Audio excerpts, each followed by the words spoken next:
नमस्कार, मैं लीजा और आप देख रहे हैं सबरंग समाचार। अवैध माइनिंग का जो मामला है वो झारखंड में बहुत पहले से उठता आ रहा था, लेकिन अब जो चीज़ें सामने आ रही है, ईडी की रडार पे कई ऐसे नाम, कई ऐसे चर्चित चेहरे जिन्होंने अवैध माइनिंग पे कई चीज़ें अपने खेमे में कर ली। अब ईडी पूरी कार्रवाई कर रही है। ऐसे में सत्ता के गलियारों में भी कई उठक-पटक दिखाई पड़ रही है, कई चीज़ें दिखाई पड़ रही है। सत्ता के गलियारों में हलचलें बढ़ चुकी है। तो ऐसे में हम सत्ता के कुछ शीर्ष में बैठे लोगों से बात करेंगे और जानेंगे उनका क्या कहना है। अगर अमित अग्रवाल की गिरफ्तारी 2 दिन पूर्व हुई है, तो ऐसे में कई सवाल और जहन में खड़े हो रहे हैं। उन सभी सवालों के जवाब ढूंढने की आज हम कोशिश करेंगे और जानेंगे सत्ता के गलियारों में ये चर्चाएं किस रूप में जा रही है। भ्रष्टाचार पे मुखर होके बोलने वाले सरयू राय जी हमारे साथ है। अब जो जिस तरीके से अमित अग्रवाल की 2 दिन पहले गिरफ्तारी हुई है, तो इसमें हम इनसे जानने की कोशिश करेंगे कि आने वाले दिनों में सत्ता के गलियारे में कौन सा भूचाल आ सकता है। देखिए, अमित अग्रवाल झारखंड राज्य में सरकार की नज़र में एक महत्वपूर्ण गैर सरकारी व्यक्ति रहे हैं जो मूलतः व्यवसायी हैं। उनका कनेक्शन माना जा रहा है कि सरकार में हस्तक्षेप करते हैं, अफसरों की पोस्टिंग कराते हैं, उनकी बदली कराते हैं। ये धारणा उनके बारे में है। ईडी ने उनको पकड़ा है इसलिए कि राजीव कुमार को, जो सरकार के विरुद्ध पीआईएल डालकर न्याय दिलाना चाह रहे थे, उनको इन्होंने फंसाया, दिल्ली कलकत्ता बुलाकर वो जेल में रहे। तो इनका महत्व इतना ही नहीं है। आज अमित अग्रवाल स्वतंत्र रूप से काम कर रहे हैं। 2013-14 में अमित अग्रवाल रवि केजरीवाल नाम के व्यक्ति के शागिर्द थे, उसके सहयोगी थे। रवि केजरीवाल उस समय प्रमुख थे, झारखंड मुक्ति मोर्चा के ट्रेजर थे, माने जाते थे। उस समय मैंने 31 सेल कंपनियों का नाम दिया था और बताया था कि रवि केजरीवाल, अमित अग्रवाल, ये सारे लोग इन कंपनियों से जुड़े हुए हैं, ये रुपए पैसों की हेरा फेरी करते रहे हैं।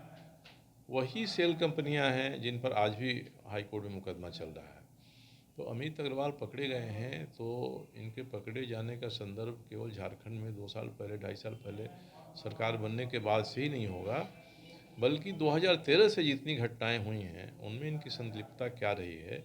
ईडी को चाहिए कि उसका भी पता करे, और तब इन्होंने क्या संपत्तियां बनाई हैं, इनकी प्रॉपर्टीज़ क्या हैं, वो वास्तव में इनकी हैं या छद्म हैं, या दूसरे लोगों की छद्म प्रॉपर्टी है, उनका ये नियंत्रण करते हैं। तो ईडी को इसमें बहुत कायदे से काम करना होगा। ईडी ने इतना काम तो किया है कि अमित अग्रवाल पकड़े गए। माना जा रहा था कि अमित अग्रवाल इतने मजबूत हैं कि उनके कहने से झारखंड सरकार में कोई भी काम हो सकता है, होना चाहें तो वह काम नहीं होगा। इतने महत्वपूर्ण थे। आज वो पकड़े गए हैं तो उनके उनके चित्र भी, फ़ोटो भी पकड़े गए हैं। उनके फ़ोटो पकड़े गए हैं। कहीं किसी मंदिर में मुख्यमंत्री को पूजा करा रहे हैं, वो भी खड़े हैं वहाँ। पता नहीं आप लोगों के पास आया है कि नहीं। रतन टाटा जैसे व्यक्ति से ये हाथ मिला रहे हैं मुख्यमंत्री, जो वहाँ खड़े हैं। तो इसी से अंदाज़ा लगता है कि उनका महत्व क्या रहा है। तो राज्य को आगे ले जाने की दिशा में वो काम करते तो आज ये नौबत नहीं आती। तो केवल 2-2.5 साल की उनकी गतिविधि नहीं, बल्कि उनकी गतिविधि 2013 से क्या रही है यहाँ की सरकार में, उस सबकी भी पड़ताल करनी पड़ेगी। और जब ये पड़ताल होगी तो निश्चित रूप में इसकी आँच जो सत्ता के शीर्ष पर बैठे लोग हैं उन तक जाएगी। आज जाए, कल जाए, परसों जाए। वो कितना बताते हैं ईडी को, कितना छुपाते हैं। अगर कुछ छुपाना चाहेंगे और ईडी ने प्रमाण उनके सामने रख दिया तो स्वीकार करने के अलावा कोई चारा नहीं है। तो ईडी जैसी संस्था बिना पूरा होमवर्क के नहीं किसी को पकड़ती है। अब ये कि भविष्य में आगे क्या कार्रवाई होगी। इस राज्य में प्रशासनिक और पुलिस सेवा के भी बड़े अधिकारी हैं जिनका संबंध इनसे रहा है। ठीक है, ये फेसबुक पर बात करते हैं, स्काइप पर बात करते हैं, बात पकड़ में नहीं आएगी। अगर किसी अधिकारी के साथ ये 2 दिन तक यात्रा करते हैं कहीं, तो दोनों मोबाइल का लोकेशन तो एक साथ मिलेगा, कहीं रहते हैं तो रहेगा। इसलिए ईडी को इसमें बड़ी मेटिकुलसली काम करके नतीजे पर पहुंचना होगा। तो मुझे लगता है कि ईडी के अफसरों ने ये सब काम किया होगा, अधिकांश काम किया होगा। अब निर्भर करता है कि पूछताछ में कितने राज वो उगलते हैं या ईडी के लोग कितना राज उनसे उगलवा लेते हैं, इस पर ही आगे ये कार्रवाई होगी। और इतना निश्चित है कि इनकी गिरफ्तारी राज्य में एक राजनीतिक भूचाल लाने के लिए पर्याप्त है। उधर जेएमएम के जो लोग हैं उनका कहना है कि हमारे नेता की छवि खराब करवाने के चक्कर में ये सभी चीज़ें हो रही है। ये कहाँ तक सही लगता है आपको? ये बात जेएमएम के जो लोग हैं उनका कहना है। अब देखिए, जेएमएम एक संगठित दल है, सरकार में है, इसलिए मैं जेएमएम की किसी बात पर वैसी प्रतिक्रिया नहीं दूंगा जैसी भारतीय जनता पार्टी के लोग दे देते हैं। नेता की छवि बनी है, उस छवि को बरकरार रखना चाहिए। उस छवि को कोई ठेस लगे तो उस कदम से पीछे हट जाना चाहिए जो कदम उठाने से छवि पर ठेस लग रही है। इसलिए जितना मुखातिब इसके लिए ईडी के प्रति या दूसरे के प्रति हैं लोग, उससे अधिक मुखातिब स्वयं अपनी तरफ देखना चाहिए कि मेरा कोई गलत कदम उठा है क्या, जिसके कारण से हमारे सामने नौबत आ रही है। उठा है, उसको आप ठीक कर लीजिए, मामला ख़त्म हो जाएगा। आरोप प्रत्यारोप के अलावे ये आत्मविश्लेषण का समय है।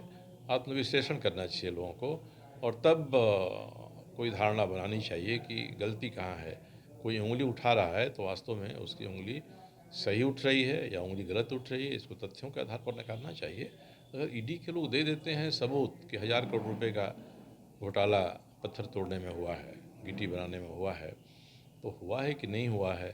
अगर इसमें पंकज मिश्रा जो विधायक प्रतिनिधि हैं उनका नाम आता है तो पंकज मिश्रा के बारे में छवि बचाने के लिए उनके बारे में सफाई देनी होगी, क्योंकि कोई भी विधायक का प्रतिनिधि शक्ति तो विधायक से ग्रहण करता है। अगर कोई मुख्यमंत्री का विधायक प्रतिनिधि है तो जो भी शक्ति उसके क्षेत्र में है, जो भी धौंस है, रौब है, वो इसके कारण ही है, वो मुख्यमंत्री का ये है। तो सफाई तो इस पर हो जानी चाहिए ना, तो खुलकर बताना चाहिए कि इस आदमी ने जो किया है यही इसके लिए जिम्मेदार है, मैं जिम्मेवार नहीं हूँ। ये बात तो नहीं आ रही है। इसलिए ईडी पर उंगली उठाने के बदले में ये अपनी तरफ खुद देखना चाहिए और बताना चाहिए कि मेरा साहब इससे कोई संबंध नहीं है, मैंने तो उसको हटा दिया है, मैंने बाहर कर दिया है, इसने जो किया है वो हाँ उसका ये निजी कार्य है, मेरा कोई संबंध नहीं है, तब छवि बनेगी। जी। सरयू राय जी ने भी अपनी बातों को बहुत ही सही तरीके से रखा है कि अगर उंगली उठाई जा रही है जेएमएम के किसी नेता पे या फिर मुख्यमंत्री पे, तो आखिर ये उंगली उठने के सवाल कहाँ से पैदा हुए। भारतीय जनता पार्टी के प्रदेश अध्यक्ष हमारे साथ मौजूद है और हम इनसे जानेंगे, अमित अग्रवाल क्या खिचड़ी पक सकती है आगे सत्ता के गलियारों में। साहब, जिस तरीके से 2 दिन पूर्व अमित अग्रवाल की गिरफ्तारी हुई है, ईडी ने जांच की है, वैसे मामला कुछ और पे गिरफ्तारी हुई, लेकिन कुछ पन्ने और भी खुल सकते हैं। क्या लगता है आगे चल के क्या कुछ होने वाला है गलियारों में सत्ता के? देखिए, अमित अग्रवाल की गिरफ्तारी ईडी के द्वारा से कई राजनेताओं को और साथ में कई अफसरों की बेचैनी बढ़ गई है। हेमंत सोरेन की सरकार, कांग्रेस की सरकार और आरजेडी की जो सरकार संयुक्त सरकार है, इस सरकार के सत्ता के गलियारे में सबसे चर्चित नाम अगर कोई है, भ्रष्टाचार का प्रतीक कोई है, तो अमित अग्रवाल है। किंग है वो, किंग, भ्रष्टाचार का किंग है। और किंग पिन कौन है, इसकी तलाश जारी है। अब तो पर दर परत कई चीज़ों का उजागर होना चाहिए। उनके संबंध कौन कौन राजनेताओं के साथ थे, किन किन नेताओं के साथ थे, कौन कौन अफसरों के साथ थे, किन किन अफसरों और नेताओं को बेंगलोर, बम्बई और दिल्ली के 5 सितारा होटल में नाम बदल करके ठहराने की व्यवस्था की थी। कौन कौन से वो अधिकारी और नेता थे जो अवैध कमाई के हिस्सेदार थे, इसकी भी जांच होनी चाहिए। कौन कौन से लोग थे जो फोन से लगातार उनसे बातचीत करते रहते थे, बातचीत का ब्यौरा भी सामने आना चाहिए। ये सवाल कानून अपना काम कर रही है, और कानून के हाथ बहुत लंबे होते हैं। देर से लेकिन दुरुस्त ढंग से कानून अपना काम करती है। देखते जाइए आगे आगे होता है क्या। कुछ इशारे दिखाई पड़ रहे हैं कि आने वाले दिनों में सत्ता के गलियारों में कई चीजें पलट फेर की ओर जा सकती है। अब देखने वाली बात होगी, जिस तरीके से अमित अग्रवाल की 2 दिन पूर्व गिरफ्तारी हुई है, ईडी ने कई पन्नों को पलटना शुरू कर दिया है। अब आने वाले दिनों में और कितने राज खुलते हैं। जेएमएम केंद्र प्रवक्ता मनोज पांडे जी हमारे साथ मौजूद हैं। हम इनसे जानेंगे, अमित अग्रवाल को 2 दिन पहले गिरफ्तार किया गया है। बीजेपी कई सवाल खड़े कर रही है, कह रही है कि आने वाले दिनों में बहुत सारी चीज़ें और खुल के सामने आने वाली है। सत्ता के गलियारों में कई पलटफेर हो सकते हैं। क्या कहेंगे इस पर? देखिए, जब जिन लोगों को जनता ने नकार दिया बुरी तरह, उनके मुख्यमंत्री के कैंडिडेट भी हार जाता है। हमारे नेता माननीय हेमंत सोरेन जी की लोकप्रियता, उससे विचलित होकर बहुत तरह की बातें विरोधी लोग करते हैं। ठीक है, ईडी अपना काम कर रही है। किसकी गिरफ्तारी हुई, किससे क्या बातें सामने आई, हम लोगों ने तो खबरों में देखा। जिन पर आरोप लग रहे थे वो पिछली सरकार में उन पर ज़्यादा आरोप है, अनियमितता के, खनन घोटाले के और भी कई एक मामले, जो साजिश केंद्र सरकार के द्वारा रची जा रही, भाजपा के द्वारा रची जा रही। वो लाख जतन कर लें, लेकिन हमारे नेता बेदाग हैं और बेदाग रहेंगे। ठीक है, ये प्रयास कर रहे हैं, लेकिन न्यायालय है, कोर्ट है, और हम लोगों को पूरा भरोसा है न्यायालय पर। हम उचित प्लेटफॉर्म पर समय पर जाएंगे। आपने देखा होगा, लोकायुक्त के माध्यम से भी कई एक बातें सामने आई थी, लेकिन उच्च न्यायालय ने पूरी तरह से खारिज कर दिया, बोला कोई मामला नहीं बनता है। तो आगे देखिए, जो इंटेंशन है इन लोगों का, उस इंटेंशन में वो सफल नहीं हो पाएंगे।